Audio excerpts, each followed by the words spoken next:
ఇంద్రకీలాద్రిపై శ్రీ గాయత్రీదేవిగా దర్శనమిచ్చిన అమ్మవారిని విజయవాడ ఎంపీ కేశినేని శివనాథ్ దర్శించుకున్నారు.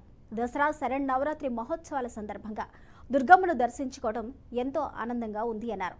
అమ్మవారి ఆశీస్సులతో తెలుగు రాష్ట్రాల ప్రజలందరూ సుఖ సంతోషాలతో సుభిక్షంగా ఉండాలని ప్రార్థించినట్లు ఎంపీ తెలిపారు. ఎంపీగా ఎన్నికైన తర్వాత తొలిసారిగా జరుగుతున్న ఈ దసరా ఉత్సవాలు తనకు ఎంతో ప్రత్యేకమైనవని అన్నారు.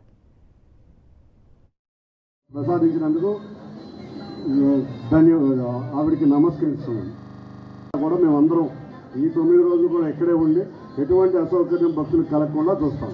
సార్, ఎంపీ హోదాలో మొదటిసారి దర్శించుకున్నారు అమ్మవారిని, ఎలా అనిపిస్తుంది?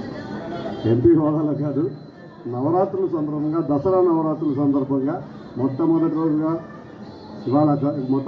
ఇవాళ దర్శించుకుంటాం.